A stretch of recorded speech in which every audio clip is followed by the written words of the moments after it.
إن الحمد لله نحمده ونستعينه ونعوذ بالله من شرور أنفسنا ومن سيئات أعمالنا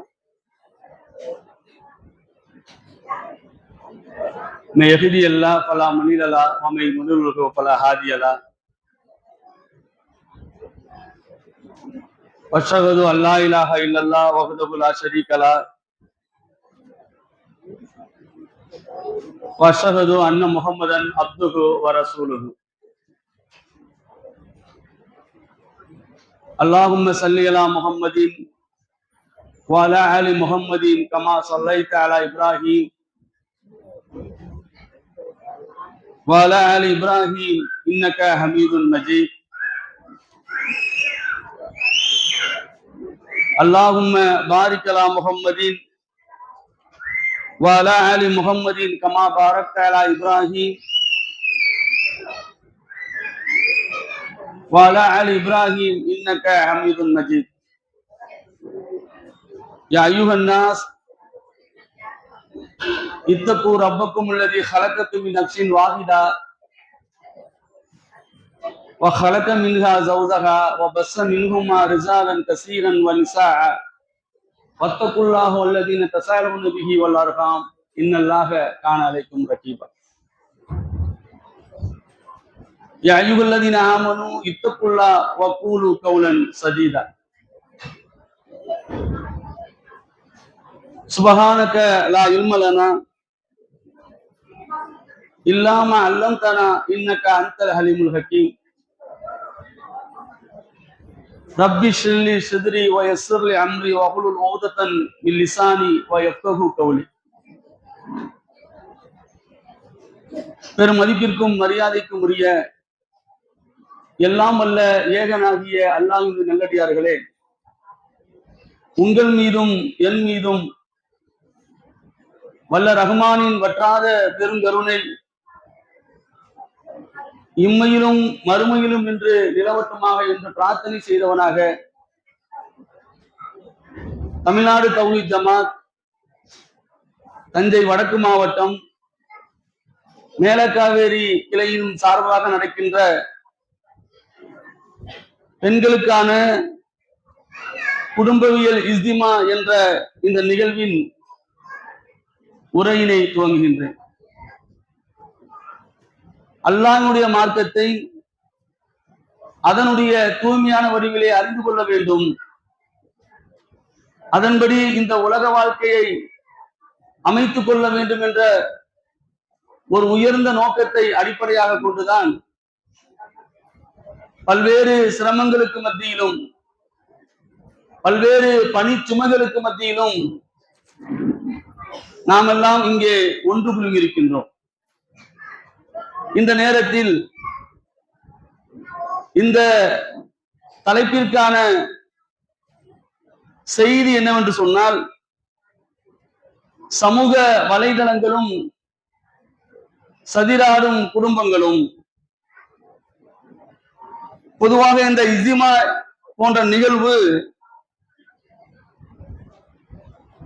நடப்பதனுடைய நோக்கம் மார்க்கம் சம்பந்தமான தெளிவுகளை நாம் பெற வேண்டும் என்பதற்குத்தான். இஸ்திமா என்று சொல்கிறார்களே, அதன் பொருள் என்ன? ஒவ்வொரு உரையிலும் 2 கேள்வி இருக்கு. ஆனா இந்த கேள்வி அந்த கேள்வி இல்லை. நம்மளாம் இஸ்திமால இருக்கிறோம்ல, என்னன்னு தெரியல. இஸ்திமா தர்பியா வேற ஏதாவது மாத்தி வைப்பாங்க, எல்லாம் பயன் தான். ஆனால் தெரிஞ்சுக்கணும்ல, இஸ்திமா என்றால் என்ன? யாராவது சொல்லுங்க, ஆலிமாக்களை தவிர்த்து. இஸ்திமா என்றால் ஒன்று கூடுதல். சரியானது, ஒன்று கூடுதல். ஒரு இடத்துல மக்கள் எல்லாம் ஒன்று கூட்டினா இஸ்திமா. அது மாநாடுன்னு பேர் வைக்கலாம், என்ன வேணாலும் பேர் வைக்கலாம். அரபி மொழியில இஸ்திமா. அப்ப மார்க்கத்தை கற்றுக்கொள்வதற்காக நாம் எல்லாம் என்ன பண்ணிருக்கிறோம்? இந்த இடத்துல ஒன்று கூடி இருக்கிறோம். அப்ப இந்த இஸ்திமா என்ற இந்த நிகழ்வின் மூலமாக ஏதாவது ஒரு பலனை நாம் அடைந்தாக வேண்டும். இதற்கான பொருள் செலவு, இதற்கான ஏற்பாடு, நிர்வாகிகள் கடந்த 2 வாரங்களாக இதற்காக பெரும் உழைப்பை செலுத்தியிருக்கிறார்கள். பெண்கள் தாவாக்குழு வீடு வீடாக சென்று போய் அழைத்திருக்கிறார்கள். அல்லாஹ் அவர்களுக்கெல்லாம் அருள் செய்யட்டும். அதோட கண்டென்ட், அதனுடைய ரிசல்ட் கிடைக்கக்கூடிய இடம் இந்த இடம். அப்ப இங்க சொல்லப்படுகின்ற தகவல்கள் நீங்கள் செவிதாழ்த்தி கேட்டீர்கள் சொன்னா அது பயனளிக்கும். யாருக்கு உபதேசம் பயனளிக்கும் என்று அல்லாஹ் சொல்கின்ற பொழுது முதல்ல செவிதாழ்த்தி கேட்கிறாங்கல்ல, அவர்களுக்குத்தான் உபதேசம் பயனளிக்கும். ரிசீவே பண்ணல, தகவலே கிடைக்கல, எப்படி பின்பற்றுவது? முதலில் தகவல் கிடைக்க வேண்டும். அப்ப தகவல் என்பது மிக முக்கியமான விஷயம். நாளைக்கு ஒரு கடையில 1 பவுன் தங்க நகை எடுத்தா 10 பவுன் தங்க நகை இலவசமா தராங்களாம். தகவல் தெரியுமா உங்களுக்கு? 1 பவுன் தங்கம் எடுத்தா 10 பவுன் தங்கம் தராங்களாம். இந்த தகவலே தெரியல. நாம வீட்டுல இருப்போம், தெரிஞ்சவங்க போய் என்ன பண்ணிடுவாங்க, அதை வாங்கி கொண்டு வந்துடுவோம். உலகத்துக்காக சொல்லி காட்டுறோம். உண்மையில அப்படி நடக்கல. 1 பவுன் விற்கிற கடைக்கு 10 பவுன் தங்கம் தருவான் சொல்றோம். அதை விட சிறந்தது தகவல். அப்ப இந்த தகவல் என்பதை நாம் சரியாக உள்வாங்க வேண்டும். அந்த அடிப்படையில் சமூக வலைதளங்களும் சதிராடும் குடும்பங்களும் இன்றைய நவீன உலகில் ஏராளமான நன்மைகளை, ஏராளமான வசதிகளை நாம் பெற்றுக் கொண்டிருக்கிறோம்.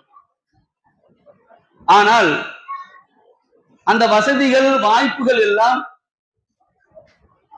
2 வகையாக பிரித்து விடலாம்.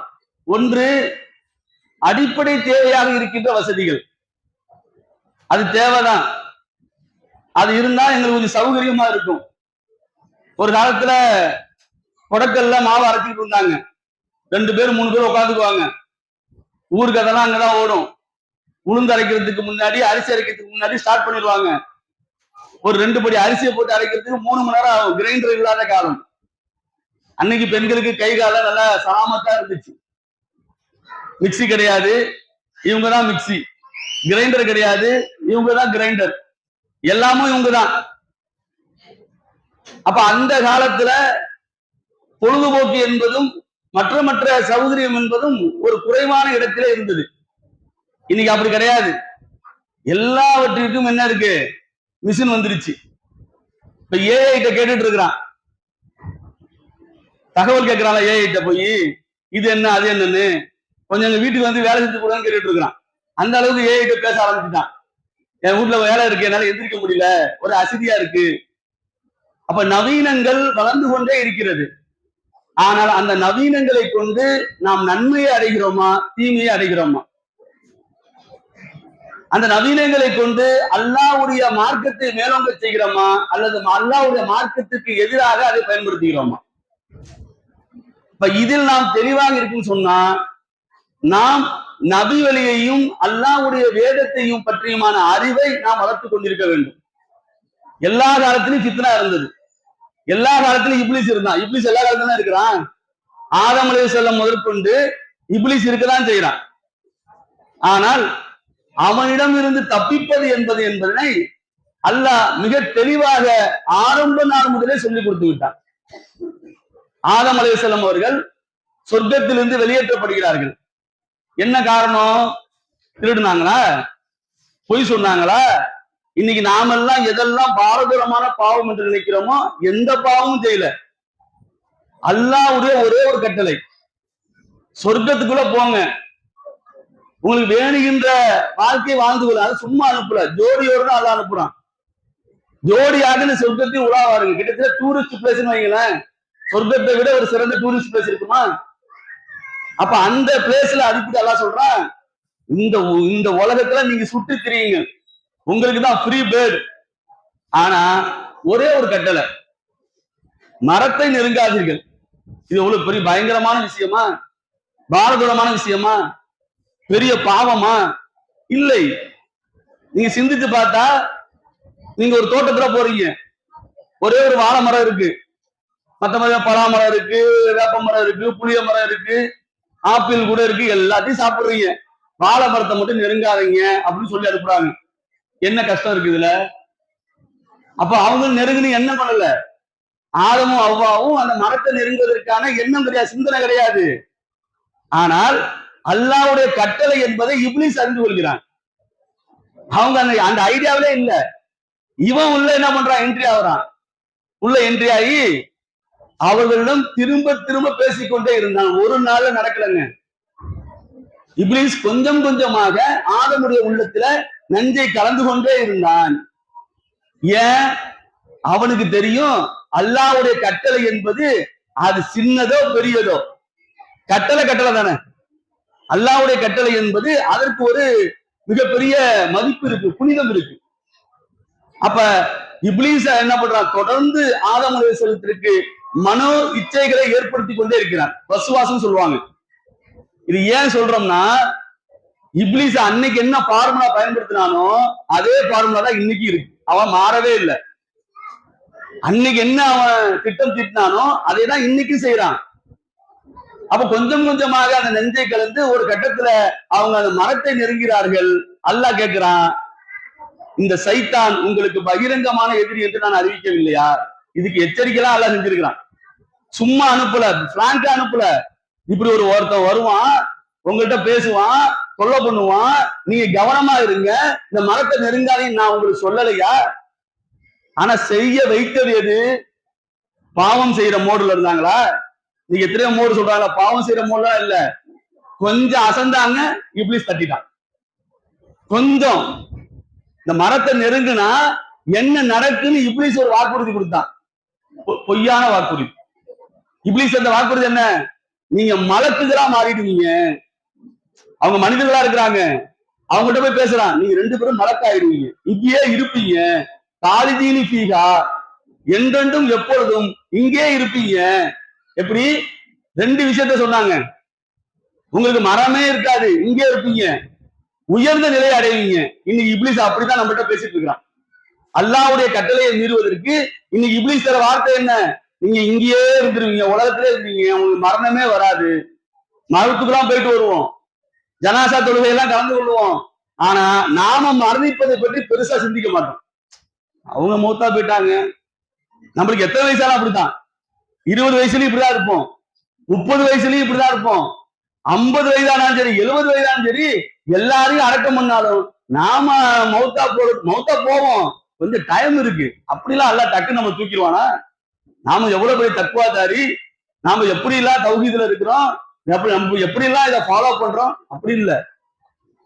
அப்ப 2 செய்திகளை ஆதம் அலைஹிஸ்ஸலாத்துக்கு அன்னைக்கு சொன்னா அதுல ஏமாந்து போனார்கள். ஏமாந்ததன் விளைவு அல்லாஹ் இந்த உலகத்துக்கு அனுப்புனான். எப்படி மாறிடுச்சு வாழ்க்கைனா, ஜாலியா சாப்பிட்டு இருந்தாலு இன்னைக்கு விதைச்சாதான் சாப்பிட முடியும். ஏன்? அங்க உணவு ஈஸியா கிடைச்சிச்சு. இங்க விதைச்சிட்டு 3 மாசம் 6 மாசம் உட்கார்ந்து இருக்கணும். அது விளைஞ்சி இன்னைக்கு இருக்க கடை இருந்துச்சு. அன்னைக்கு ஆதம் அலைஹிஸ்ஸலாம் நேரா வந்து ஜொமேட்டோல ஆர்டர் போட்டு சாப்பிட்டாங்களா? அன்னைக்கு கடை அவங்கதான் உலகத்துக்கு வராங்க. உள்ளார விவசாயம் தெரியாது, விவசாயம் பண்ணணும். தானா விளையுமா? விதைய விதைச்சு உட்கார்ந்து இருக்கணும், காத்து கிடக்கணும். அப்ப அழகான ஒரு வாழ்க்கையில் இருந்து கஷ்டமான வாழ்க்கைக்கு எல்லாம் மாத்தினா, டிரான்ஸ்பர் பண்ணுனா, இன்னைக்கு நமக்கு இதாங்க நடக்கும். ஏன் சொல்றேன்னா, நீங்க அல்லாஹ்வுடைய கட்டளையை மீற மீற உங்கள் வாழ்க்கை நெருக்கடிக்கு உள்ளாகும். வாழ்க்கை சில பேர் வாழ்க்கை நெருக்கடியா இருக்கிறாங்கல்ல, எவ்வளவு சம்பாதிச்சாலும் பத்தலங்க, பறக்கத்து இல்ல, எவ்வளவு சம்பாதிச்சாலும் நிம்மதி இல்ல, வீட்டுக்குள்ள போனாலே நிம்மதி இல்ல, உறவுகளை பார்த்தா நிம்மதி இல்ல. இந்த நெருக்கடியான வாழ்க்கை இருக்கு பாருங்க. இதுக்கு அல்லாஹ் சொல்றான், யார் அல்லாஹ்வுடைய வசனங்களை புறக்கணிக்கிறார்களோ அவர்களுக்கு இம்மையிலும் மறுமையிலும் நெருக்கடியான வாழ்க்கை இருக்குது. அப்ப ஆதம் அலைஹிஸ்ஸலாம் அங்கிருந்து அல்லாஹ் டிரான்ஸ்பர் பண்ணி உலகத்துக்கு அனுப்பிட்டு ஒரு நெருக்கடியான வாழ்க்கையை ஏற்படுத்தி தந்து விட்டான். அவ்வாஹ் ஒரு பக்கமும் ஆதம் ஒரு பக்கமும் அல்லாஹ் பிரித்து வைத்தான். பல நாட்களுக்கு அப்புறம் வரலாற்றுல பார்க்கிறோம், பல காலங்களுக்கு அப்புறம் மறுபடியும் ஒண்ணு சேர்றாங்க. அதுக்கப்புறம் தான் இந்த உலக வாழ்க்கையில அவங்க பயன்பெறாங்க. அதுக்கப்புறம் தான் இத்தனை கோடி மக்களாக நாம் இருக்கிறோம். அப்ப அன்னைக்கு இப்லீஸ் என்ன மாதிரி திட்டம் போட்டானோ அந்த திட்டம் இன்னைக்கும் நடக்குது. ஆனால் வடிவங்கள் மாறிக்கொண்டே இருக்கிறது. அன்னைக்கு டைரக்டா போய் பேசினா இன்னைக்கு சமூக வலைதளத்தில் பேசிக் கொண்டிருக்கிறான். அன்னைக்கு டைரக்டா போய் ஆதம் அலைஹிஸ்ஸலாம் பேசினா இன்னைக்கு எப்படி பேசுறான்? இன்டைரக்டா நம்மகிட்ட வரான். சமூக வலைதளங்கள்ல உனக்கு நன்மை இருக்கிறது, இதை கொண்டு நீ மிகப்பெரிய அளவில் நன்மை பெறலாம். உண்மைதான். இங்க இருந்து போன் போட்டா அமெரிக்காவோட பேசலாம் தானே, லண்டன் உள்ள உறவுகள்கிட்ட பேசலாம் தானே. அப்ப இந்த நன்மையை கொண்டு, இதுல நன்மை இருக்கு, ஆனா இந்த நன்மையை கொண்டு அவன் அல்லாஹ்வுடைய சட்டத்துக்கு எதிராக கொஞ்சம் கொஞ்சமாக திருப்பி கொண்டே இருக்கிறான். அதை கண்ணால பார்க்கிறோம். ஏன் இதை கம்பேர் பண்றோம்?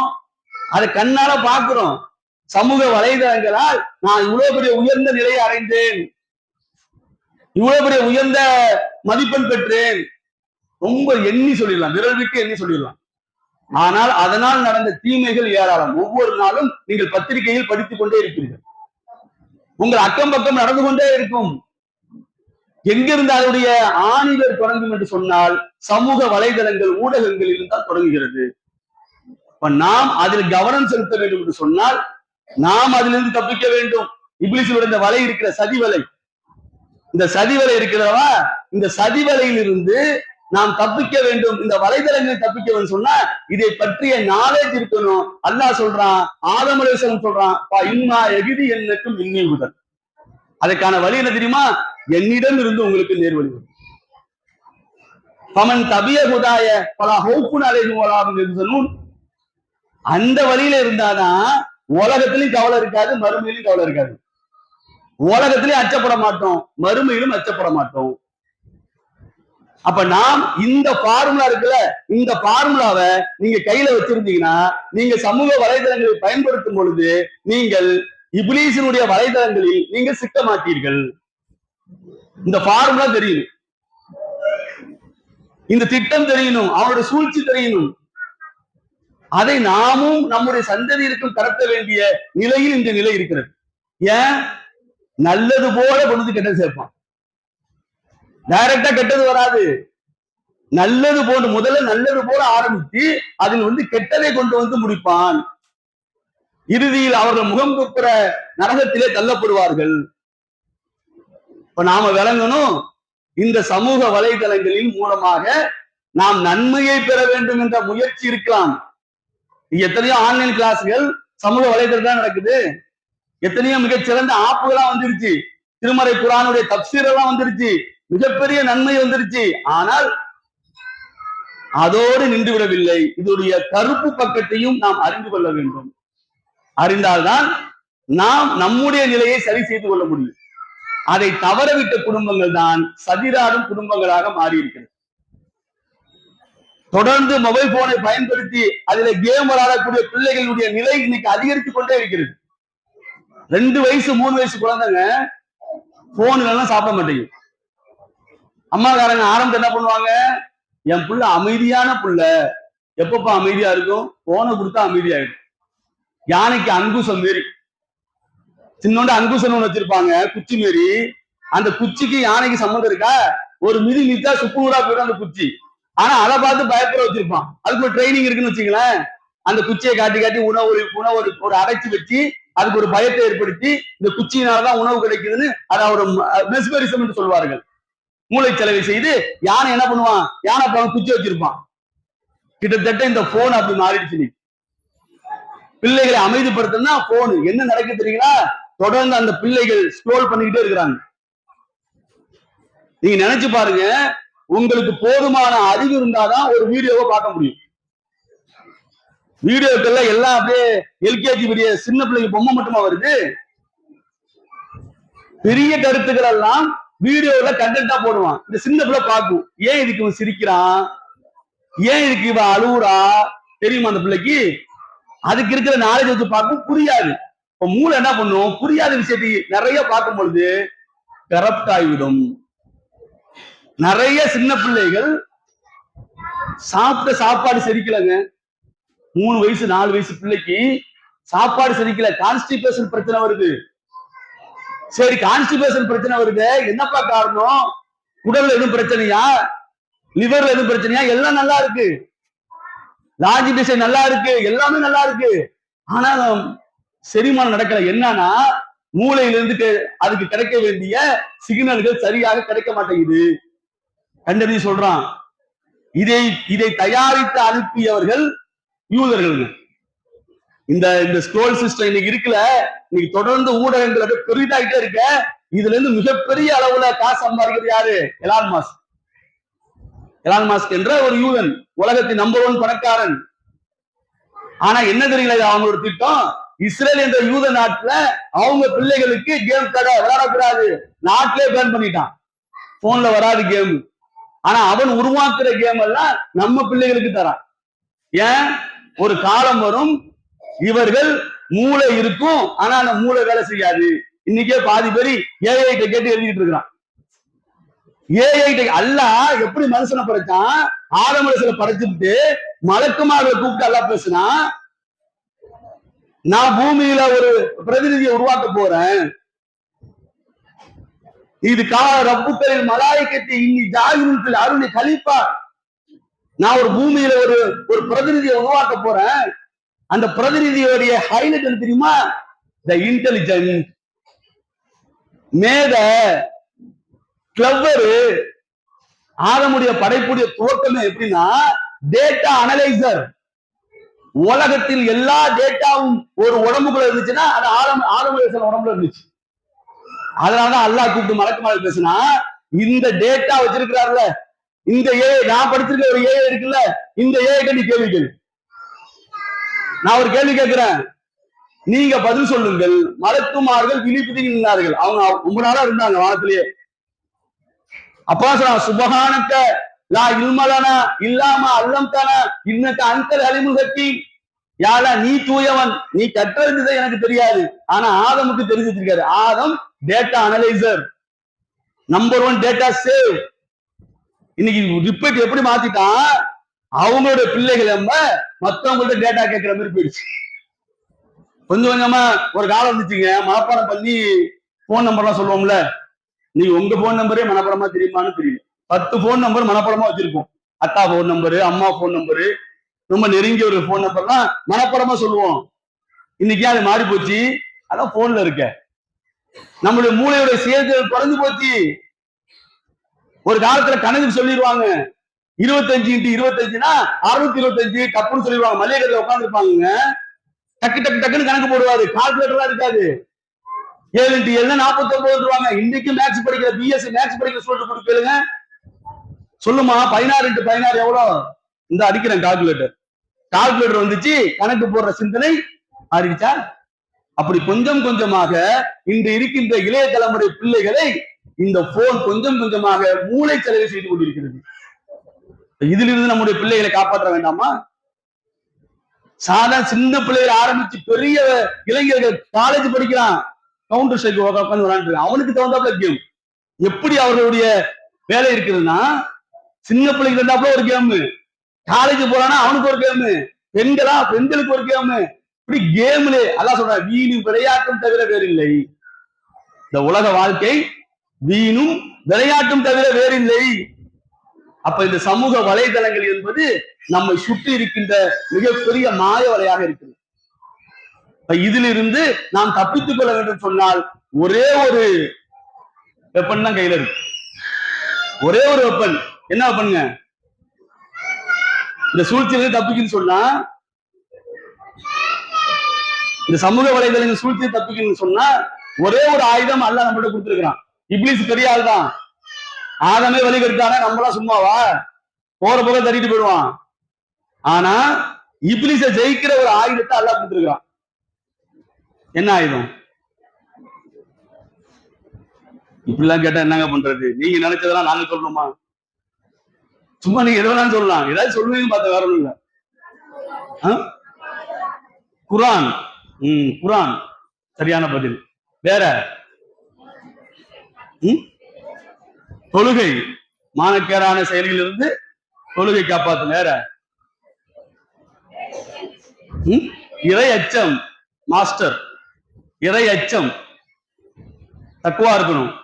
வேற அந்த பக்கம்லாம் வந்து சவுண்ட் வர மாட்டேங்குது, அவங்க வேற ஏதாவது கதை பேசிட்டு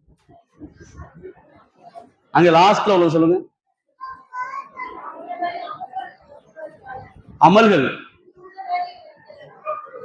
சபையில நல்லோர்கள் சபை, மார்க்க சபையில பங்கெடுப்பது, இப்படி ஏராளமான பாதுகாப்பு அறங்களை எல்லாம் ஏற்படுத்திருக்காங்க.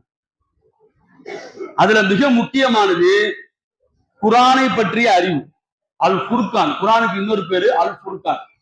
அல் ஃபுர்கான்னா ஃபில்டர் பண்றதுன்னு அர்த்தம். நன்மையும் தீமையும் ஃபில்டர் பண்றது. இந்த குரான் மீது யார் பேரன்பு கொண்டிருக்கிறார்களோ அந்த குரான் உலகத்தின் அனைத்து கல்வியும் சொல்லி தரும். உலகத்துல கண்டுபிடிச்ச அத்தனை கண்டுபிடிப்புகளும் அதனுடைய வேர் எங்க இருக்குன்னா திருமறை குரான்ல தான் இருக்கு. நீ எதை இருந்தாலும் சரி, உலகத்தினுடைய அத்தனை விதமான கருத்துகளும் பிலாசபிகளும் திருமறை குரான்ல தான் இருக்கு. அதனால்தான் சகாபிய பெண்மணிகள் அவ்வளவு திருமறை குரானோடு தொடர்பு இருந்தாங்க. ரசூல்லா மௌத்தான பிறகு ஒரு சகாபிய பெண்மணி அழுகுறாங்க. அழுகும் பொழுது ரசூல்லாவோட இறப்புக்கு தான் அழுகுறாங்க.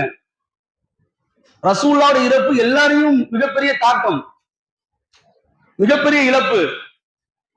அவங்க கூடுதலா இன்னொரு செய்தியை சொல்றாங்க, வரல ஹதீஸ்ல இடம்பெற்றிருக்கிறது. அவங்க இன்னொரு செய்தி சொல்றாங்க, ரசூல்லா மௌத்தா போயிட்டாங்க, எல்லாரும் மௌத்தா போறதுதான், அது எனக்கு மிகப்பெரிய துக்கம், ஆனால் வகி நின்று விட்டதேன்னு அழுகுறாங்க. இன்னைக்கு வகி நின்றுட்டுன்னு அழுகுறோமா? ரசூல்லாவோட இறப்பை எப்படி பாக்குறாங்கன்னா, குரான் 23 வருஷமா அப்படியே இறங்கிட்டு இருந்தது, அல்லாஹ்வுடைய அருள் இறங்கிட்டு இருந்தது, நின்றுடுச்சே. அந்த குரான் மீது எவ்வளவு பேரன்பு கொண்டிருப்பாங்க. இப்ப நாம இந்த மார்க்கத்துல முழு எஃபர்ட்டை போடணுங்க. மறுமையில சொர்க்கம் இருக்க, அந்த சொர்க்கத்தை பெறுன்னு சொன்னா நாம இந்த உலகத்துல அல்லாஹ் டெஸ்டுக்காக அனுப்பியிருக்கிறான். இந்த உலகத்துல பெரிய பணக்காரங்க இருக்கிறாங்க, அவங்க வறுமையே பார்த்தது இல்ல.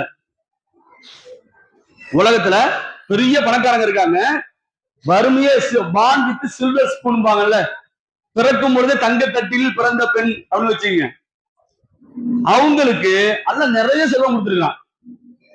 இது சோதனையா, அன்பளிப்பா, கிஃப்டா? இது என்னங்க இஸ்லாத்தின் பார்வையில? சோதனை. நிறைய செல்வம் வச்சிருக்கிறாங்க, பெரிய பெரிய வீடு, பெரிய பெரிய பங்களா, காரு, பணம் எல்லாம் இருக்கு, நகை இருக்கு, 500 பவுன் போட்டா கழுத்து அப்படியே தொங்கு இருக்கு, அப்படியே நிமிக்க முடியாது, எல்லாம் இருக்க. ஏன்? சோதனை. ஒருத்தர் சாப்பாட்டுக்கே வழி இல்ல, அது பேர் என்ன? அதுவும் சோதனை. இந்த உலகத்துல ரிவார்டு, அவார்டு, அன்பளிப்பு, பரிசு எதுவுமே எல்லாம் கொடுக்க மாட்டான். இது பிளாங்கா விட்டுருவாங்க. இது டெஸ்டுக்கு வந்த இடம். அப்ப இந்த வந்த இடத்துல நம்முடைய எஃபர்ட் எதுல போடுறோம்? உங்க சக்திக்கு மீறி அல்லாஹ் உங்களை சிரமப்படுத்துவதில்லை, சரியா? இந்த மார்க்கத்துல நம்மளுடைய சக்தியை எவ்வளவு பயன்படுத்தணும்? நம்ம யாரையும் கேட்டா என்ன சொல்லுவோம்? என் சக்திக்கு விட்டு நான் பாக்குறேங்க, முடிஞ்ச அளவுக்கு மார்க்கத்துக்காக உழைக்கிறேன், மார்க்கத்துல ஏதோ என்னால ஃபாலோ பண்ண முடியுது. ஆனா அந்த சக்தியை டிசைட் பண்றது யாரு? நாம டிசைட் பண்றோம் இல்ல, அல்லாஹ் டிசைட் பண்ணும். நம்முடைய சக்தி என்னங்கிறது, ஆற்றல் என்னங்கிறது நாம டிசைட் பண்றது அல்ல. ஏன்? ஒரே மாதிரியான ஐக்யூ லெவல் தானே, கொஞ்சம் வேரியேஷன் இருக்கும். ஒரு ரெண்டு இந்த சபையில ஒரே மாதிரியான ஐக்யூ லெவல், அதாவது மூளை சிந்திக்கிற திறன் இருக்குல்ல, சில பேர் அந்த மூளையை பயன்படுத்தி பெரிய பிசினஸ் மேனா மாறிடுறான். ஒருத்தவன் டீ கடையில டீ போட்டுக்கிட்டே இருக்கான், உதாரணத்துக்கு சொல்றான். ஒரு டீ கடையை 10 டீ கடை வச்சு ஓனர் ஆயிட்டான், ஒரு டீ கடையை வேலை செஞ்சு, ரெண்டு பேருக்கும் ஒரே மாதிரி ஐக்யூ தான் எல்லாம் கொடுத்துருக்கான். ஒருத்தன் ஏன் ஓனர் ஆனா, ஒருத்தன் ஏன் லேபர் ஆனா? அவன் எஃபர்ட் போட்டிருக்கான்ல, ஒரே ஐக்யூ லெவல் தானே, ஆனா எஃபர்ட் போட்டாங்கன்னா வந்தாங்க. அப்ப அவன் சக்தியை சரியான விதத்தில் பயன்படுத்தினா, அதனால அவன் என்ன பண்றான்? முதலாளி ஆனா. இவன் சக்தியை பயன்படுத்தல, அப்ப இவனு அந்த சக்தியை போட்டு ஓனர் ஆயிருக்கலாம்ல, ஒரே வாய்ப்பு தானே. இதுதான் மார்க்கத்துல நாம எஃபர்ட் எங்க போடுறோம்? சமூக வலைதளங்கள்ல, போன்ல நம்முடைய எஃபர்ட் இருக்கு. ஆனா சகாபிய பெண்கள் எப்படி எஃபர்ட் போட்டாங்க? ரசூலா ஒரு முறை மஸ்ஜித் நபவிக்கு போறாங்க, ஒரு பெண் திருமறை குரானை ஓதுகிறாங்க. அவங்க ஓதிட்டு இருக்கும் போது ஒரு கயிறு ஒன்று தொங்குது, அவங்களுக்கு மேல ஒரு கயிறு தொங்குதுங்க. ரசூலா இந்த கயிறு எதுக்குமா தொங்குறீங்க? இல்ல, நான் ஓதுறேன், என்னையும் மீறி மிகைத்து தூக்கம் வந்துவிடும், நான் தூக்கம் வந்தா ஸ்லிப்பாம கீழே உழுவாம இருக்கு, இந்த கயிறை நான் பிடித்துக் கொள்வேன். குரான் தான் ஓதுனாங்க, ஆனா எஃபர்ட் எப்படி போட்டாங்க? நான் தூங்குனாலும் விழுந்துடக்கூடாது, இந்த எஃபர்ட் போட்டிருக்கோமா இன்னைக்கு குரான்ல? நம்மகிட்ட குரான் இருக்குல்ல, 10 வசனம் ஓதும் போது அவுதுபில்லா மினஷ் ஷைத்தானிர் ரஜீம் பட்டாய் வந்துடும். ஏன்? எங்க இருக்க சைத்தானா ஓடி வந்துருவான். என்னமா பண்ற நீ? 3 ஹவர் பேஸ்புக்ல இருந்த, நாளை ஒரு இன்ஸ்டாகிராம்ல இருந்த, அப்பெல்லாம் நான் சந்தோஷமா இருந்தேன். 10 வசனம் நீ படிக்கும் பொழுது தூக்கம் வந்து விடுது. தூக்க மாத்திரையே போட தேவையில்ல. நீ திருமறை குரான் எடுத்து படிக்க ஆரம்பிச்சீங்கன்னா, அவுது பில்லாஹி மினஷ் ஷைத்தானிர் கொட்டாய் வந்துகிட்டே இருக்கும். கார்பன் டை ஆக்சைடு போய்கிட்டே இருக்கும். ஏன்? சைத்தானுக்கு தெரியுது, அவன் ஆஜராயிடுறான். நீங்க சமூக வலைதளங்கள 10 ஹவர் இருங்க, அப்படியே உங்களுக்கு டயர்டே ஆகாது. ஏன் தெரியுங்களா? ஒட்டுமொத்த நாளைக்குரிய ஹார்மோன்லாம் சுரக்கும். ஹாப்பிக்குரிய ஹார்மோன்களை சுரக்கிற மாதிரி தான் மூளை செயல்பாட்டை எல்லாம் வச்சிருக்கிறான். அதெல்லாம் சுரந்தவன என்ன ஆடுவான், இவங்க டயர்ட் ஆடுவாங்க, ஆறுதல்லாம் வீக் ஆயிடும். கொஞ்சம் கொஞ்சமாக எல்லா நோய்களும் வந்துவிடும். சமூக வலைதளங்களை பயன்படுத்துவது என்பது ஒரு பக்கம் நோயை வரவழைப்பது. ஒரு குறிப்பிட்ட டைம் இத இந்த போனை கண்டுபிடிச்சவனே ஆச்சரியப்படுறான். மக்கள் 8 மணி நேரம் இந்த போனை பாக்குறாங்களா, 10 மணி நேரம் இந்த போனோட இருக்கிறாங்களா? யாரு? போனை கண்டுபிடிச்சவன இது எப்படி சாத்தியங்க? இன்னைக்கு பரவலாக்கப்பட்டு விட்டது. எல்லா நிலைகளிலுமே நீங்க சமூக வலைதளத்தில் ஏதாவது ஒரு வலைதளத்துல நீங்கள் பின்னப்பட்டு கொண்டே இருக்கிறீர்கள். அதனாலதான் அல்லாஹ் சொல்றான் சூரா அன்கபூத்ல, சிலந்தி பூச்சின்னு ஒரு அதிகாரம் இருக்கு. இந்த சதி வலையை பற்றி அல்லாஹ் அழகாக சொல்லித்தரான். அல்லாதவர்களை கொண்டு இந்த வலை பின்னப்படுகிறது. சிலந்தி வலைதான் இருக்கிறதே பலவீனமான வலை. இன்னைக்கு தன்னுடைய மொத்த பிசினஸையும் நெட்ல தான் வச்சிருக்கான். பாக்குறமா இல்லையா? பேங்க் டிரான்சாக்சன் எல்லாமே நெட்ல வந்துருச்சு. நீங்க என்ன போன் இல்லாம, கை இல்லாம வாழ்ந்துடலாம், போன் இல்லாம வாழ முடியாது.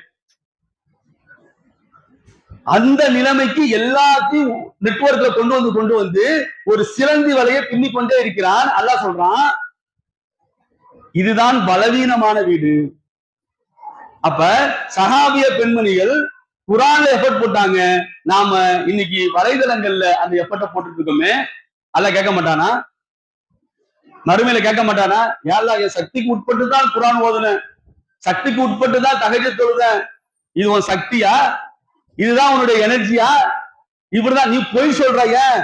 ஒரே சக்தி கொடுத்த சகாபிய பெண்மணிகள் போர்க்களத்துலங்க, உஹது போர்க்களத்துல ரசூலுல்லாஹ்வை சுத்தி எதிரிகள். அதே போர்க்களத்துடைய நிலையே மாறுது. எந்த அளவுக்கு மாறுதுன்னா, சகாபாக்கள் தன்னுடைய ஆயுதங்களை விட்டு ஓடுறாங்க. சகாபாக்கள் ஏன் போர்க்களத்தை சூழல் மாறு, யாரை வெட்டான்னு தெரியல. உஹது போர்க்களத்துல மிகப்பெரிய குழப்பம். ரசூலுல்லாஹ்வை சுத்தி இருக்கக்கூடிய சில சகாபாக்கள் தவிர மித்த எல்லாம் போயிட்டாங்க. அப்போது ஒரு பெண்மணி வராங்க, சகாபிய பெண்மணி. அவங்க பாக்குறாங்க, ஓடிக்கொண்டிருக்கின்ற சகாபியிடத்திலிருந்து ஆயுதத்தை வாங்குறாங்க. ஓடுவார்ல ஒருத்தர், புறக்கணிச்சு ஓடுறாரு. இந்த பெண் என்ன எவ்வளவு வீரமிக்க பெண்மணி பாருங்க. இந்த வரலாறு எல்லாம் நம்முடைய பிள்ளைகளுக்கு சொல்லித்தரப்பட வேண்டும். யாருடைய திரிசாவுடைய வரலாறு சொல்லி கொடுத்துட்டு இருக்கோம். திரிசாவுடைய வரலாறு ரொம்ப முக்கியமா. முதல் படம் எப்ப நடித்தால், இது அதுக்கப்புறம் கில்லி எப்போது வந்தது, இதெல்லாம் வரலாறு அப்டேட் வச்சிருக்கிறோம். திரிசாவுடைய வரலாறு தெரியுது, நயன்தாராவுடைய வரலாறு எல்லாம் தெரிகிறது. அப்ப அந்த பெண்மணி என்ன பண்றாங்க, ஓடுகின்ற அந்த சகாபியிலிருந்து ஆயுதத்தை வாங்கி, கேடயத்தை வாங்கி ரசூலுல்லாஹ்விற்கு கேடயமாக நிற்கிறாங்க. சுத்தி நிற்கிறார்கள். ரசூலுல்லாஹ்வுடைய தாடை பேர்க்கப்படுகிறது. கொல்றதுக்கான எல்லா முயற்சியும் நடக்குது. இந்த பெண் தன்னந்தனி ஆளாக நின்று அந்த எதிரிகளை வீழ்த்துகிறார்கள். அவன் வெட்ட வந்த ரசூலுல்லாஹ் வெட்ட வந்தவன இவங்க பாதி வெட்டுறாங்க. ஆண்கள் அவர்கள் சோல்ஜர்கள் இல்ல, படை வீரர்கள். இவங்க மருந்து போட போனவங்க. போர்க்களத்துக்கு பெண்களே போனாங்கன்னா அடிபட்டவங்களுக்கு மருந்து, அவங்கதான் அன்னைக்கு டாக்டர்ஸ், மருந்து போட போனவங்க. அப்ப வாழை எடுத்து திடீர்னு மாறுறாங்க, டிரான்ஸ்பர்டேஷன் ஆகுது. இதாங்க எஃபர்ட். எஃபர்ட்டை போட்டாங்கல்ல, அவருடைய சக்தி தான் காட்டினாங்கல்ல, திருப்பி வெட்டுறாங்க. வெட்டி அவர்கள் ஓட விடுகிறார்கள். அதுல ஒரு மறைஞ்சு என்ன பண்ணா, அவங்க தோல்ல வெட்டிடுறான். தோலில் வெட்டப்பட்ட பிறகும் ரசூலுல்லாஹ் கிட்ட நிக்கிறாங்க. ரசூலுல்லாஹ் சொல்றாங்க, உன்னுடைய தாயும் தந்தையும் அவருடைய நன்மைகள் எல்லாம் அர்ப்பணமாகட்டும். ரசூலுல்லாஹ் வாழ்த்துறாங்க. பிற்காலத்துல அந்த பெண் தன்னுடைய அந்த தோல் புஜத்தை காட்டுறாங்க. ஒரு கரண்டி அளவுக்கு பல்லும் இருக்குது. பின்னாடி வந்த சகாபிய பெண்கள்கிட்ட காட்டுறாங்க. நினைச்சு பார்க்க முடியுதா? நீங்க லைட்டா சின்னோடு கீழே படுத்துனா எம்மோது அப்போலோவுக்கு போலாமா? லைட்டா ரத்தத்தை பாத்திரக்கூடாது, மயக்கமே வந்துடும். ஏன்? பெண்களை நாம் மார்க்க அடிப்படையில் வார்த்திருக்கணும். பலவீனமான பெண்கள். ஏன்? ஒட்டுமொத்த இளைய சமுதாயத்தின் சினிமாவை காட்டி காட்டி ஒரு பலவீனமான சமுதாயத்தை இன்றைக்கு உருவாக்கி வைத்து விட்டான் இப்ளீஸ். பலவீனமான சினிமாவை நம்புறாங்க. சினிமாவில இருந்து ஒரு தலைவர் வருவான், சினிமாவில இருந்து வந்தா பாலாறு தேனாறு ஓடிடும் நம்புறாங்க. சினிமாவை பார்த்து பார்த்து இவன் கெட்டு போனது இல்லாம இன்னைக்கு நாடே கெட்டடிச்சுட்டான். இன்னைக்கு ஒண்ணு நிலைமை என்னங்க? சாதாரண விஷயம். சினிமா என்ற மிகப்பெரிய சைத்தான். அந்த சைத்தான் கொஞ்சம் கொஞ்சமாக நம்ம காசை கொடுத்து நம்மளே டிவி வாங்கி வச்சிருப்போம். சினிமாவுல கொஞ்சம் கொஞ்சமாக மார்க்கத்துக்கு எதிரான கருத்துக்களை புகுத்தி கொண்டே இருந்தான். பார்த்தா தெரியாதுங்க. ரசூல்லா இசைய ஹராம்னாங்க. புல்லாங்குழல் ஓசை கேட்டாலே உமரியா அடுத்ததுக்கு போயிடுவாங்க, காதை தொற்றிக் கொள்வார்கள். இசையை வெறுத்தாங்க. இவன் இசை எப்படி கொண்டு வந்தான்? இஸ்லாமிய இசைன்னு கொண்டு வந்தான். பார்த்தோம்னா இல்லையா? கொஞ்சம் சொல்றேன், நல்லது போலதான் கொண்டு வந்து கெட்டதை புகுத்துவான். இஸ்லாமிய இசைன்னு கொண்டு வந்தான். இஸ்லாத்துடைய கருத்துக்களை நாங்க இசை வடிவில் தாரோம். கல்யாணம் விடுனா நாகூர் கணிப்பா பாட்டு இல்லாம இருக்காது. பாக்குறோமா இல்லையா? அந்த இசையில தான் சிறுக கொண்டு வந்தான். நமனை விரட்ட மருந்துண்டு இருக்குது நாகூர் தர்காவிலே சொன்னாரா இல்லையா? நமனை விரட்ட, அதாவது மலக்குள் மௌத்த விரட்ட மருந்து இருக்கா நாகூர் தர்காவில பாடினாரா? சிறுக்களை கொண்டு போய் விட்டு அடுத்து சினிமாவுக்கு டிரான்ஸ்பர் பண்ணான். கொஞ்சம் கொஞ்சமாக சினிமாவில பாடல் வரிகள் மூலம் நமக்கு சிறுக்கை கொண்டு வந்து சேர்த்தான். இந்த சமூக வலைதளங்கள்ல மிகப்பெரிய அளவுல இந்த சினிமா இருக்கு. ஏன்? சிறுக்களை கொண்டு போய் தள்ளுற வார்த்தைகள். சமீபத்துல ஒரு படம் இன்னைக்கு நாட்டையே ஆடுற அளவுக்கு அவருடைய நிலைமை போயிடுச்சு. இந்த சினிமா மோகம் அதனால் தன்னுடைய வாக்குரிமைகளை கொண்டு போய் செலுத்தியதன் விளைவு இன்னைக்கு என்ன பண்றான்? அங்க வடநாட்டுல வடக்குன்னு அவனை நம்ம கிட்ட பண்ணிட்டு இருந்தோம். அவன் கல்விக்காக போராடிட்டு இருக்கிறான். அடி வாங்கி உத வாங்கிட்டு இருக்கிறான். நீட் தேர்வை எதிர்த்து நீட் எக்ஸாம் நடத்தி எக்ஸாம்லாம் முடிஞ்சு போய் எல்லாம் பாஸ் ஆகி ஃபெயில் ஆகி எல்லாம் ரிசல்ட் சொல்றான். கொஸ்டின் பேப்பர் லீக் ஆயிடுச்சு, எனவே இந்த எக்ஸாம் நாங்க ரத்து பண்றோம்ட்டான். எப்படி இருக்கும்? 3 வருஷம் இதுக்காக படித்த பிள்ளைகள் 37 மாணவர்கள் சூசைட் இஸ்லாத்துல இல்ல. இந்த செய்தியை கேட்டு 37 மாணவர்கள் சூசைட் பண்ணிட்டாங்க. இந்தியா முழுவதும், நாடு முழுவதும் கலவரமாகுது. மாணவர்கள் ஒன்று தேடுறாங்க. மத்திய கல்வி அமைச்சர் வந்து ராஜினாமா பண்ணணும்னு நிக்கிறாங்க. எங்க? டெல்லியில. யார வடக்கன்ஸ் விவரம் தெரியாதவன் முட்டான் சொன்னமோ அவன் நிக்கிறான் போராட்ட காலத்துல. நாங்களா யார் தெரியுமா? முன்தோன் தமிழ் கல் தோன்று முன்தோன்றா காலத்து முன்தோன்றிய மூத்த குடி தமிழ் குடின்னு பேசுறவன் சினிமா தேட்டர் நிக்கிறான். அழுகுறான் தாரத்தாரியா. ஏன்டா அழுகுற? சினிமா பார்த்துட்டு அழுகுறாங்க. என் தலைவன் இனிமேலுக்கு நான் திரையில பார்க்கவே முடியாது. ஏன்? கடைசி படமா இவர்? கடைசி படமா? என்னமா அத்தா மௌத்தானா இறப்பானா அம்மா மௌத்தானா இறப்ப மாரி உட்கார்ந்து அமைச்சரை உட்கார்ந்து அழுது கொண்டு இருக்கிறான். சினிமா என்ற இந்த மாய சமூக வலைத்தின் மிக உச்சமான இந்த விஷயத்திலிருந்து நாம் பிள்ளைகளை காப்பாத்தணுங்க. சாதாரண போற போக்குல சிறுக்க புகுத்திட்டு போடுவான். சிங்கப்பெண்ணே, ரொம்ப மகிழ்ச்சியான வார்த்தை. சிங்கப்பெண் தான். சகாபிய பெண்கள் சிங்கப்பெண்கள் தான். ஆனா பெண்கள் என்ன? சிங்கப்பெண்ணே சொல்ல வேண்டியதுதான். அடுத்தது என்ன சொல்றான்? ஆணினமே உன்னை வணங்குமே. இத ஒரு பெண் பாடிட்டே இருக்கா. சிங்கப்பெண்ணு போறப்ப சிங்கப்பெண்ணு அல்லா கூட்டு கேட்பான். வாமா சிங்கப்பெண் வா, ஆணினெல்லாம் உன்னை வணங்கணுமா? கேட்க மாட்டான். ஆனா சர்வசாதாரணமா நம்மளுடைய பிள்ளைகள் ஸ்கூல் பங்கன்ல ஆடுறாங்க. ஸ்கூல்ல பள்ளிக்கூடத்திற்கு அனுப்புனா, பள்ளிக்கூடத்துக்கு எதுக்கு அனுப்புவோம்? கல்வி வளர்த்துக்கு தானே. இன்னைக்கு பிரச்சனை தெரியுங்களா? பள்ளிக்கூட டீச்சரே ஆள விட்டாங்க. பள்ளிக்கூட டீச்சரும் மாணவனும் சேர்ந்து ஒன்னா ஒரு பாட்டுக்கு, அபத்தமான பாட்டுக்கு, அசிங்கமான பாட்டுக்கு ஸ்டேஜ்ல ஆடுனா இந்த டீச்சர் என்ன அவனுக்கு போய் சொல்லிக் கொடுக்கும்? அவன் என்ன கத்துக்குவான்? என்ன டிசிப்ளின் இருக்கு? ஒழுக்கம் இல்லாத கல்வி ஒரு கல்வியா? இன்னைக்கு பிள்ளைய அப்படி கொண்டு வர அப்படியே மாயைக்கு சமூகம் இந்த வலைதளங்கள் மூலமாக இந்த குடும்பங்கள் ஏன் சதிராடு? அவன் எப்படி படிப்பான்? அந்த டீச்சர் எப்படி மதிப்பான்? நம்ம எல்லாம் டீச்சரை பார்த்தோம்னா ஒன்னான வேலை எதிர்த்து நின்றுவோம். அவங்களுக்கு ஒரு மரியாதை இருக்கும். எத்தனை வயசான டீச்சரை பார்த்தோம்னா ஒரு சந்தோஷம் இருக்கும். இவங்கள்ட்ட நான் படித்தேன். எத்தனை வயசானாலும் அவர்கள் மீது உள்ள மரியாதை குறையாது. சேர்ந்து ஆடுனா டீச்சர் ஒரு பக்கம், ஸ்டூடெண்ட் ஒரு பக்கம், 2 பேரும் ஒரு பாட்டுக்கு டான்ஸ் ஆனா எப்படி இருக்கும்? இன்னைக்கு சமூக வலைதளங்கள், சினிமா என்பது இந்த மாய கலாச்சாரம் முஸ்லிம்களை பிடித்திருக்கிறது. புர்கா போட்ட பெண் பேசுறாங்க, எதுக்கு இருக்காலும் புர்காட்ட தான் போயிடுவான். லட்சக்கணக்கான பெண் இருந்தாலும் இவன் மைக்கு சைத்தா மைக்கு தானே, நேரா அந்த பெண்கிட்ட போயிடுவான். நல்லா தெரியும் இது இஸ்லாத்துல இல்ல, சும்மா ஹிஜாப் போட்டிருக்கு, இதுட்ட போனா நிறைய என்ன பண்ணலாம், பல பெண்களை கெடுப்பதற்கான கண்டென்ட் கிடைத்து விடும். அவனுக்கு நல்லா தெரியும், ஸ்கெட்ச் போட்டு போறான். போய் ஒரு பெண்ட கேட்கிறான், என்னம்மா, அதுவும் சாதாரண ஒரு எங்கேஜ் பண்ணலங்க, ஒரு வயசான அம்மா. படம் பார்த்துட்டு வந்தோன்னே ஒரு சினிமாத்துல இருந்து வராங்க, வந்தோன்னு கேட்கிறான், என்னம்மா படம் எப்படி இருந்துச்சு? இந்த படம் வெற்றி பெற வேண்டும் என்பதற்காக நான் அல்லாஹ்விடத்தில் துவா செய்தேன், நோன்பெல்லாம் வச்சுட்டு வந்திருக்காங்க. நோன்பு வச்சுட்டு அல்லாஹ் என்ன பண்றது, நோன்பு வைத்து பிரார்த்தனை செய்தேன், என்னதுக்கான், படம் வெற்றி பெற வேண்டும். எப்படி இந்த சமூகம் எப்படி போது பாருங்க. இன்னொரு பெண் சொல்றா, நான் என் பிள்ளை குட்டியெல்லாம் விட்டுட்டு வந்துட்டேன் மாநாட்டுக்கு. என் பிள்ளை 3 பிள்ளைங்க, 3 பிள்ளைங்க நான் என்ன பண்ணிட்டேன், விட்டுட்டு வந்துட்டேன். ஏமா வந்த?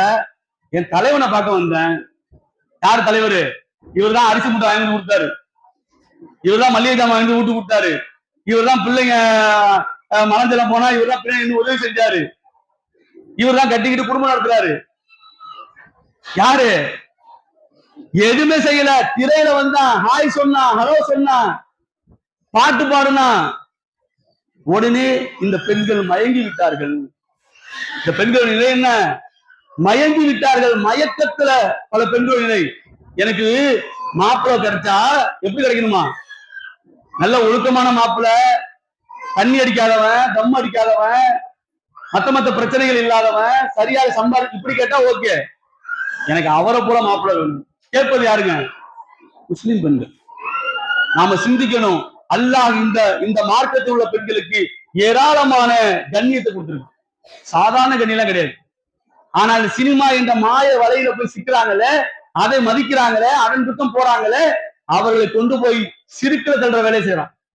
பெண்களை புகழ்வது போல சிறுக்கில தள்ளுற பாடல்கள், எவ்வளவு பாடல்கள். ஒரு பெண்ணை புகழ்றான், உலகே அழிஞ்சாலும் உருவம் அழியாதுங்கிறான்.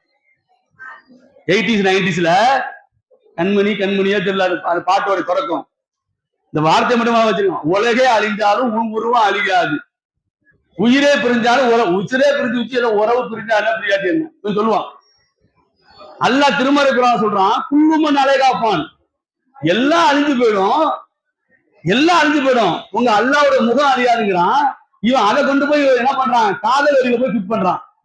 80sல உள்ளவங்க இதை யாரெல்லாம் பாடி மௌத்தா போனாங்களோ, அல்லாஹ் கேட்பான்ல, ஏமா உலகே அழிஞ்சாலும் உருவம் அழியாதுன்னா நீ சேர்ந்தாலுமா பாடுங்க கேட்பானா? நீங்க காலம் காலமா எடுங்க. 80sல அதுக்கு முன்னாடி போங்க, நல்ல கருத்து போல சொல்லலாம், உண்மையை சொல்லி நன்மையை செய்தால் உலகம் உன்னிடம் மயங்கும். கரெக்டு தானே? கரெக்டு தப்பா? ஜூஸ் குடிச்சிட்டு யாராச்சும் ஜூஸ் குடிக்காதுன்னு சொல்லுங்க. உண்மையை சொல்லி நன்மையை செய்தால் உலகம் உன்னிடம் மயங்கும்.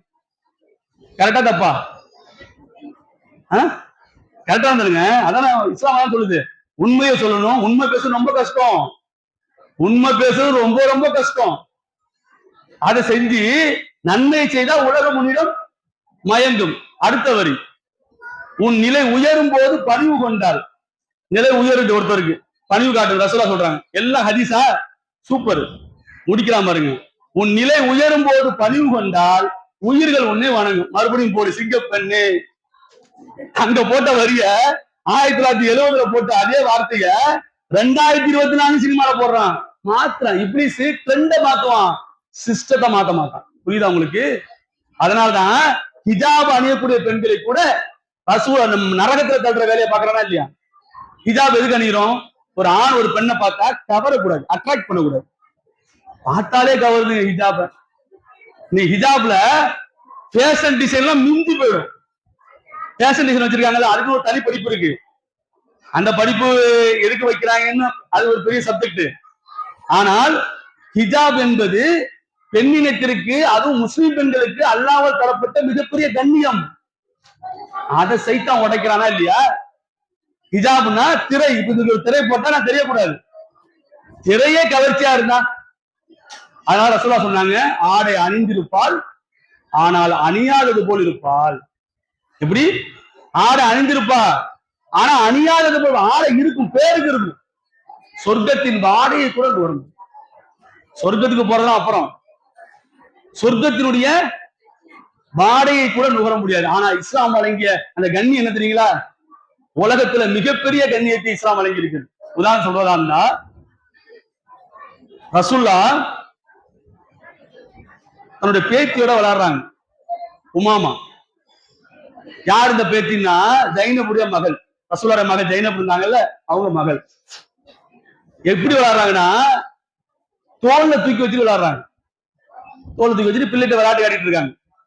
பாங்கு சொல்லப்படுகிறது மஸ்ஜித் நபவில. அதை தொடர்ந்து இக்காம பிலால் வந்துட்டாரு. இக்காம சொல்லப்பட்டு அப்பயும் விளையாண்டுட்டு இருக்கிறாங்க. ரசூலா கூப்பிட வந்துட்டாரு. வந்து ரசூலா என்ன பண்றாங்க, இறக்கி விட்டா பேத்தி அழுவுங்க.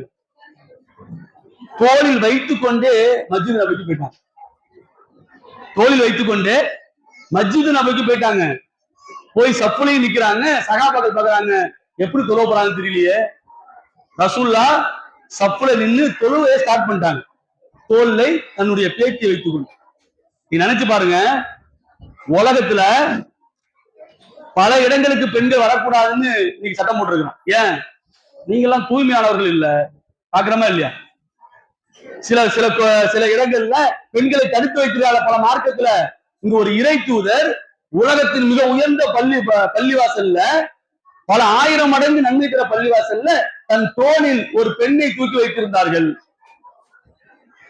இஸ்லாம் பெண்களை தலையின் மீது தூக்கி வைத்து கொண்டாடி இருக்கிறது. பாக்குற ரசூல் அப்படியே தொழுறாங்க, ருக்குக்கு போறாங்க. தன் பேத்தி அழகா இறக்கி விட்டுட்டு மறுபடியும் ருக்கு சஜிதா செய்யறாங்க. மறுபடியும் எந்திரிக்கிறாங்க. திரும்ப தோல்ல தூக்கி தன்னுடைய பேத்தியை வைத்துக் கொண்டார்கள். எப்படிப்பட்ட ஹியூமன், எப்படி அந்த ஒரு பரிசுத்தமான அந்த ஆன்மா. நீங்க எப்சின் ஃபேஸ் எல்லாம் பாக்குறோம். சிறுமிகளை எவ்வளவு கொடூரமாக கொண்டிருக்க எப்சின் ஃபேஸுங்க. அவ்வளவு பரிசு வச்சிருக்கிறான். அவ்வளவு கொடூரமாக கொண்டிருக்கிறார்கள். பார்க்கிறோம். சிறுமிகளுக்கு எதிரான வன்முறைகள் எல்லாம் இந்த சமூக வலைதளங்கள். இந்த சமூக வலைதளங்கள்ல திரும்ப திரும்ப பெண்களுக்கு எதிரான வன்முறைகள் காட்டப்படுது வேற ஒரு வடிவத்துல. சிக்மண்ட் ஃப்ராய்டு சொல்லக்கூடிய ஒரு சைக்காலஜிஸ்ட், உளவியல், மனிதர்கள் உளவியலை கண்டுபிடிக்கிற சைக்காலஜி சொல்றான், மனுஷன்கிட்ட மிகப்பெரிய பலவீனம் என்ன தெரியுமா? ஒருவன் கடும் பசியில இருக்கிறான், அவன் இடத்தில் கொண்டு போய் ஆபாசத்தை வைத்தால் அவன் அதை சாப்பிடுவதை விட்டுவிட்டு அதன் மீது நாட்டம் கொள்வான். மனித உளவியல் இதை சைத்தான் கையில் எடுத்துருக்காங்க. இந்த ஆபாசங்கள் இந்த படங்கள் மூலமாக, சீரியல்கள் மூலமாக தொடர்ந்து மக்களுக்கு கொடுத்து கொண்டே இருந்தால் அவன் என்ன பண்ணுவானா? மனித உளவியல் மிகப்பெரிய ஆயுதம், அதைதான் சைத்தான் கையில் எடுத்து இன்னைக்கு தாக்கிக் கொண்டிருக்கிறான். இன்னைக்கு சமூக வலைதளங்கள் இதுதான் தொடர்ந்து பரப்பப்படுகிறது. எப்சின் ஃபைல்ஸ் போன்றவற்றை எல்லாம் நாம கண்ணால கேட்டு பார்த்துக்கிட்டு இருக்கோம். ஆனா இஸ்லாம் மட்டும்தான் பெண்களை உயர்த்தி பிடிக்கிறது. அந்த மார்க்கத்தில் நாம இருக்கும். இந்த மார்க்கத்தை நம்ம பின்பற்ற வேண்டாமா? இதை சரியாக இருக்க வேண்டாமா? இன்னும் சில பெண்களுடைய கண்ணியத்தை உயர்த்துகின்ற மார்க்கம் இது. உதாரணம் சொன்னா, ரசூலுல்லாஹ்வுக்கு ஆம்பளை பிள்ளை இல்லைங்க. ஆரம்ப காலத்துல 4 பெண் குழந்தைகள்ல அபூலஹப் கிண்டல் பண்றான். சாவறதுக்கு முன்னாடி வரைக்கும் கிண்டல் தான், கேலிதான். ஆண் வாரிசே இல்ல, ஆண் தான் வாரிசு. அப்படித்தானே? இன்னைக்கு நம்ம அப்படிதான் நம்புறோம், ஆண் தான் வாரிசு. ஆனா அல்லாஹ் என்ன சொல்றான்? இன்ன அபித்தைனா கல் கௌசர், உமக்கு நாம் மிகுதியாக வருந்துவோம். கௌசர் மட்டும் இல்ல, அது நிறைய அர்த்தங்கள் வச்சுக்கலாம். அது அல்லாஹ் சொல்றான், உமது எதிரிதான் சந்ததியற்றவன். உங்களுக்கு சந்ததி இருக்கு, உங்களுக்கு ஆண் குழந்தை இல்ல, ஆனால் பெண் குழந்தைகள் தான் சந்ததி என்பதை 1400 ஆண்டுகளுக்கு முன்னா இஸ்லாம் சொன்னது. இன்னைக்கு அறிவியல் என்ன பண்றான்? ஒத்துக்கிறான். ஏன்? மனித செல்கள்ல சில டிஎன்ஏ இருக்குங்க. டிஎன்ஏ கடத்தப்படுவது ஆண் டு ஆண், அடுத்த வாரிசு உடனே கடத்தப்படுவது. அடுத்த தலைமுறையா ஆண் ஆண். ஆனால் 10 தலைமுறைக்கு அப்புறம், 1000 வருஷத்துக்கு அப்புறம் ஒருத்தருடைய தலைமுறை கடத்தப்படுவதுன்னா பெண் மட்டும்தான் சாத்தியம் அறிவியல் பேசு. ஏன்? பெண்கிட்ட உள்ள செல்ல உள்ள டிஎன்ஏ தான் 10 தலைமுறை காண்டியும் அப்படியே அல்லாஹ் கொண்டு வந்து அங்க கொடுக்குறான். நீண்ட தலைமுறைக்கு பெண்கள் தான் காரணம். இன்னைக்கு அறிவியல் சொல்றோம். எவ்வளவு பெரிய கண்ணியம்! ரசூலுல்லாஹ் சொல்றாங்க, நான் அனுப்பப்பட்டேன் பல கண்ணியமானவர்களுடைய அந்த ஜெனட்டிக் ஜீன்ல இருந்து கொஞ்சம் கொஞ்சமாக நான் வந்தேன். ரசூலுல்லாஹ்வுக்கும் இப்ராஹிம் அலைஹிஸ்ஸலாமுக்கும் கிட்டத்தட்ட 4000 வருஷம் டிஃபரண்ட். எவ்வளோ? 4000 வருஷம். 4000 வருஷத்துக்கு அப்புறம் இப்ராஹிம் அலைஹிஸ்ஸலாமுடைய ஜெராக்ஸ் திரும்ப வருது டிஎன்ஏல, ரசூலுல்லாஹ் வருது. ரசூலுல்லாஹ் சொல்றாங்க, நான் மெஹராஜ் போனேன், 7வது வாரத்து இப்ராஹிம் அலைஹிஸ்ஸலாம் பார்த்தேன், உங்கள் தோழரை போலவே இருந்தார். எப்படி இந்த ஜெராக்ஸ் வந்துச்சு? அத்தா மூலமா கடத்தப்படவில்லை, அம்மா மூலமாக கடத்தப்பட்டது. இஸ்லாம் வழங்கிய மிகப்பெரிய கண்ணியம். இப்படியெல்லாம் வழங்கிய இஸ்லாத்தில் நம்மை நிலைநிறுத்துவதற்கு நாம் எல்லா முயற்சிகளும் மேற்கொள்ள வேண்டும். இந்த சமூக வலைதளங்களில் நாம் எச்சரிக்கையாக இருக்க வேண்டும். அல்லாஹ் இம்மையிலும் மறுமையிலும் வெற்றி பெறக்கூடிய மக்களாகவும், மறுமையில் உயர்ந்த சொர்க்கமான ஜன்னத்துல் ஃபிர்தௌஸை பெறக்கூடிய மக்களாக நாம் அனைவரையும் அல்லாஹ் ஆக்க வேண்டும் கூறிய உரையை நிறைவு செய்கிறேன். வாஹிதாவானா அல்ஹம்துலில்லாஹி ரப்பில் ஆலமீன்.